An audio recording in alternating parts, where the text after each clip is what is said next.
મળતી માહિતી પ્રમાણે 44 વર્ષીય સીમાબેન સુનિલ વાઘાણી વરાછા સ્થિત 904 એફિલ ટાવરમાં પરિવાર સાથે રહેતા હતા। પરિવારમાં પતિ અને બે પુત્ર છે। પતિ સુનિલભાઈ હીરાની કંપનીમાં કામ કરે છે। સીમાબેને ગત રવિવારે પોતાના ઘરે ઝેરી દવા ગટગટાવી લીધી હતી। ઘટનાની જાણ થતાં તેમને તાત્કાલિક સારવાર માટે હોસ્પિટલ ખસેડ્યા હતા, જેની ટૂંકી સારવાર બાદ તેમનું મોત થયું। મૃતક સીમાબેનના ભાઈ પરેશ તુલસીભાઈ સુતરિયાએ ગંભીર આક્ષેપો કરતા જણાવ્યું કે સીમાબેનને લગ્નના 25 વર્ષથી તેમના સાસરિયા હેરાન કરતા હતા। ઘરકંકાસ અને સાસરિયાના અસહ્ય ત્રાસથી કંટાળીને આ પગલું ભર્યું છે। સીમાબેનના પિયર પક્ષમાં ભારે રોષ જોવા મળી રહ્યો છે। પરિવારજનોએ સ્પષ્ટ માંગ કરી છે કે સીમાબેનના આપઘાત પાછળ કયા કયા સભ્યો જવાબદાર છે તેની તટસ્થ તપાસ થાય। સાસરિયા પક્ષના નિવેદનો અને પિયર પક્ષના આક્ષેપોના આધારે પોલીસ આગળની કાયદેસરની કાર્યવાહી કરી રહી છે। જોકે હોસ્પિટલ ખાતે પરિવારના હૈયાફાટના કારણે શોકનો માહોલ છવાઈ ગયો હતો। પરેશભાઈએ જણાવ્યું હતું કે ઝઘડો અવારનવાર એને થતો આવતો અને લગભગ મેરેજ લાઈફના 25 વર્ષ થયા છે। અમને અવારનવાર આ બાબતે એ લોકો બોલાવતા, એમાં લાસ્ટ લગભગ મહિના દિવસની અંદર કે બહુ મોટા પાયા લોકોએ કંઈક ચાલુ કર્યું હતું, એમાંથી એ લોકો અવારનવાર બોલાવીને ટોર્ચરિંગ કરતા હતા। વધુમાં જણાવ્યું કે આપઘાત કર્યો લગભગ રવિવારે કંઈક ઘટના બની છે, કેટલા વાગ્યે ટાઈમ આપણને નથી ખબર। આપણને જાણ મળી એટલે લગભગ સાંજે લોકોએ જ્યારે હોસ્પિટલમાં જે તે સમય દાખલ કરી ત્યારે ફોન આવ્યો હતો કે સીમાએ આવું પગલું ભર્યું છે। અમારે એનો ફોરેન્સિક રિપોર્ટ કરાવવો છે। પોલીસ દ્વારા તો એ સમયે અમે પોલીસકર્મીને જોયા નહોતા। અમે લોકો દોડીને હોસ્પિટલ ગયા તો ત્યાં બધી કાર્યવાહી પતી ગઈ હતી।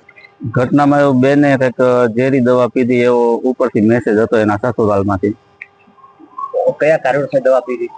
માનસિક ટોર્ચર હોય એવું અમારું અનુમાન છે। શું નામ છે બેનનું? સીમાબેન સુનિલભાઈ વાઘાણી। સીમાબેનને સંતાનમાં 2 બાળક છે। ઓકે, શું કારણો કઈ પહેલા કોઈ કારણોસર કોઈ ઝઘડો થયેલો? ઝઘડો અવારનવાર એને થતો અને લગભગ મેરેજની લાઈફના 25 વર્ષ થયા છે અને અમને અવારનવાર આ બાબતે એ લોકો બોલાવતા। એમાં લાસ્ટ લગભગ મહિના દિવસની અંદર કે બહુ મોટા પાયે આ લોકોએ કંઈક ચાલુ કર્યું હતું।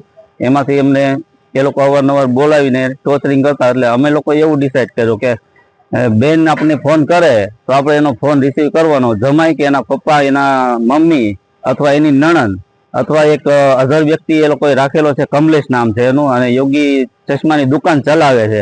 એ વ્યક્તિનો ફોન આવે તો આપણે ફોન રિસીવ નહીં કરવો। બેનનો ફોન આવશે તો કરશું, પણ એ જાણકારી આપણને મળી કે બેનનો ફોન એ લોકોએ 15-20 દિવસ પહેલા લઈ લીધો હતો, એટલે બેન પાસે કોઈ ફોન નહોતો અને સુનિલ ફોન કરતો હતો। એના માનસિક ટોર્ચરથી થાકીને અમે ફોન ઉચકવાનો બંધ કરી દીધો। એની યારે કોઈ અમારે વાર્તાલાપ કરવાની થતી નહોતી। જો કંઈ પણ વાર્તાલાપ અમે કરીએ તો નાનો પોઈન્ટ પકડીને અમને લોકોને માનસિક ટોર્ચર વધતું હતું, એટલે અમે એને લોકો કનેક્શન કાપવા બાબતને નક્કી કરી લીધું કે આપણે એ લોકો સાથે કોઈ વાત કરવી નહીં। પર્સનલ બેનનો ફોન આવે તો વાત કરશું। આપઘાત કર્યો તો એના કેટલા દિવસ થયા?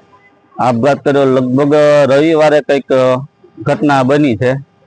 કેટલા વાગે એ ટાઈમ આપણને નથી ખબર, અને આપણને જાણ મળી એને લગભગ સાંજે એ લોકો જ્યારે હોસ્પિટલમાં જે તે સમયે દાખલ કરી ત્યારે ફોન આવ્યો હતો કે આ સીમાએ આવું ઘટના કરી છે। રવિવારની ઘટના, આજે 3 દિવસ થયા, ડેડ બોડી હજી સુધી સ્વીકારવા નથી આવી, શું માંગ આપની? અમારે એને પેલો ફોરેન્સિક રિપોર્ટ કરાવવો છે। પોલીસ દ્વારા શું કાર્યવાહી?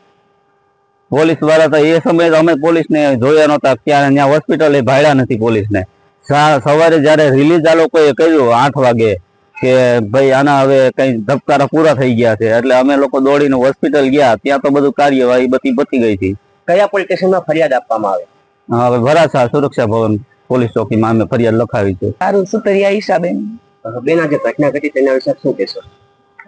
બસ હું એક જ ખાલી કહેવા માંગુ છું કે મારી નણંદને એને મને એન્ડ સુધી કીધું હતું કે આ વસ્તુ હું ક્યારેય નહીં કરું।